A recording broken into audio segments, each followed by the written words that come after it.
Hello student, question देखते हैं। Question यहां पे गिवन है कि एक ऑब्जेक्ट रखी हुई है सेंटर ऑफ कर्वेचर पे, किसके? कॉनकेव मिरर के। ये कौन सा मिरर है आपका? कॉनकेव मिरर है आपका, ठीक। अब इस कॉनकेव मिरर के सेंटर ऑफ कर्वेचर पे ऑब्जेक्ट को रखा हुआ है और चार ऑप्शंस दिए हुए हैं कि जो इमेज बनेगी उनमें से कौन सा राइट नहीं है, नॉट ट्रू। यानी कि तीन तो सही होंगे, इनमें से तीन सही आंसर होंगे। सही आंसर मतलब कि इनमें से तीन जो बातें होंगी वो इमेज के रिगार्डिंग बिल्कुल सही होंगी, बट वो आंसर नहीं होगा। आंसर वो होगा जो ट्रू नहीं है। तो यहां पे कंफ्यूजन हो जाती है एग्जाम में, हमको थोड़ा ध्यान रखना चाहिए।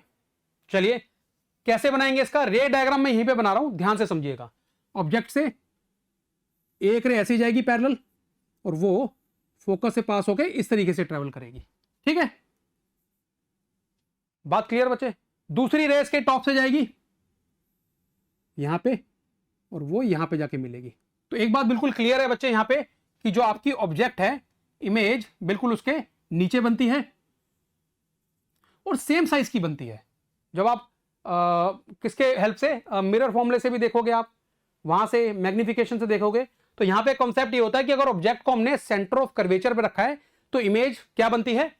इमेज की स्पेसिफिकेशंस क्या होती हैं? रियल बनती है, इन्वर्टेड बनती है और most importantly as per this question same size की बनती है।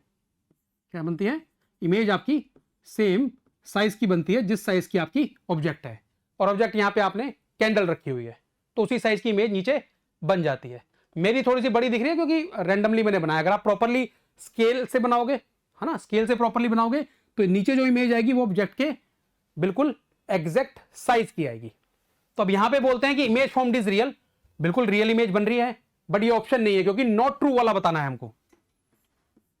इमेज फॉर्म्ड इज एनलार्ज, नहीं, इमेज यहां पे एनलार्ज नहीं है, सेम साइज की है। तो ये है हमारा आंसर। बट उसके बाद हम फिर भी देख लेते हैं आगे के option. Image is formed at the distance equal to double the focal length. बच्चे सेंटर ऑफ कर्वेचर है तो ये आपका रेडियस ऑफ कर्वेचर है ना। और आर हमारा क्या होता है? 2 टाइम्स ऑफ फोकल लेंथ होता ही है। आर हमारा 2 टाइम्स ऑफ फोकल लेंथ होता ही है। तो यानी कि ये सही तो है बट ऑप्शन गलत है क्योंकि हमको नॉट ट्रू बताना था। Image formed is inverted, inverted बन रही है, इसलिए ये भी आंसर हमारा नहीं होगा। तो आंसर क्या है हमारा? Option number B. Clear? So उम्मीद है आपको बहुत सिंपल सा क्वेश्चन था, बहुत इजीली अटेम्प्ट भी हो गया होगा आपसे। Thank you.